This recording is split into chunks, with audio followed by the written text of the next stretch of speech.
G'day, Jimmy. Welcome to another... What are we called again? The Wollongong Football Show. The Wollongong Football Show News Blast. Yes, good start. Good start. Today's News Blast, we're first of all going to talk about the FFA Cup. Round 2 of the FFA Cup is happening here in New South Wales. Round 3 in other states. Mm-hmm. But anyway, we're a little bit slower than others. We've got more behind. Teams. Yep.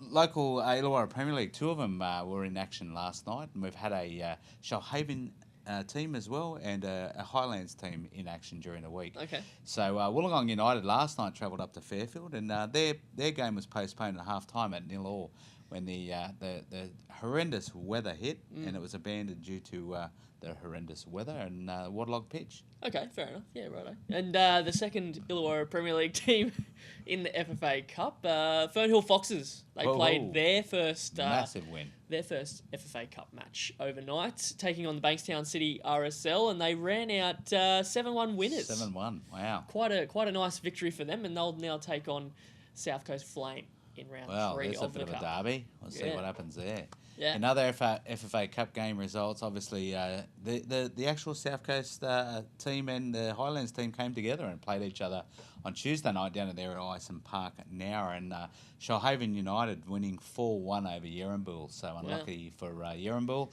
out of the competition early in the second round, but Shoalhaven United through to the third round. Yeah, okay. Just a reminder that the Fraternity Club Cup is on this Sunday out at Memorial Park. The Bellambi Rosellas and Wollongong Olympic kick the day off at 12:30 for third spot, and then it's your mob. My mob. Albion Park White Eagles taking on the home team, Corrimal Rangers. Yeah. They're at home at Memorial Park, 2:30 kickoff. Big preview coming up on today's podcast, so make sure you listen to the podcast, Mitch's Mail. Yeah, and the Wollongong Wolves also travel up to Lambert Park on Sunday to take on the Apia Leichhardt Tigers. Yep. Apia, they ran first past the post last season, and they got a 1-0 victory last weekend as well. So it'll be quite a big test for Luke Wiltshire and his men. Look, coming up on the podcast today, we've also got the striker, the young Wolves striker who got the winning goal on the weekend, Jordan Nikolovsky. So we're looking forward to that chat later on today. Yeah, should be a good old chat. Yeah, okay. All right, and in UEFA Europa League, Krasnodar and FC Valencia. Krasnodar. Valencia going through 3-2 overall on aggregate after a 1-1. Yes, and in VAR... I can't believe Villarreal. I can't believe I stuffed that Villarreal. Yes. They beat Zenit 2-1, and they won 5-2 on aggregate, so they moved through to the quarterfinals as well. What about this one? Inter Milan going down 1-0 to Eintracht. Eintracht going through 1-0 on aggregate after the 0-0 in the first leg. There you go. That's a massive result. And Red Bull taking on Napoli. Red Bull, they launched a pretty good comeback, what I thought, beating Napoli 3-1 this morning. But Napoli, they scraped through by the skin of their teeth, 4-3 on aggregate. Arsenal, what about that for a comeback? They were 3-1 down at Reims. Rennes says you said it.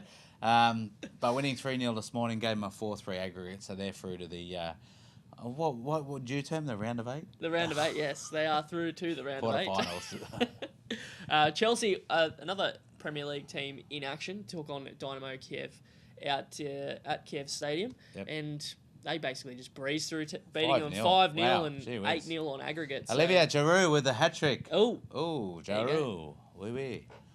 Slavia Prague, what a game that was. Wow. Went right down to the wire, 120 minutes after they were tied on aggregate at the end of full time. Yeah.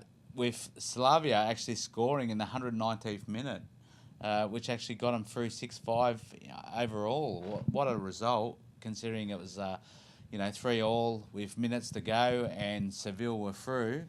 They miss out because of that late goal and 6-5 aggregate win to Slavia Praha. So, wow, what a result. Yes, and in the final fixture, Benfica beat Dynamo Zagreb 3-0. And almost right, mate. Zagreb. Zagreb. Apologies. Sorry to all our Croatian listeners or viewers out there.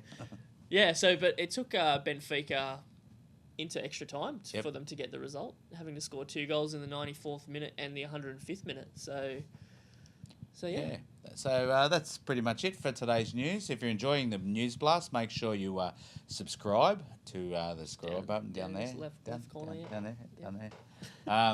And look, have a great weekend, and I guess enjoy your footballing over the weekend, and plenty of more news, I'm sure, on Monday. So we look forward to Monday's show. We will see you then. This has been a Podular Media production.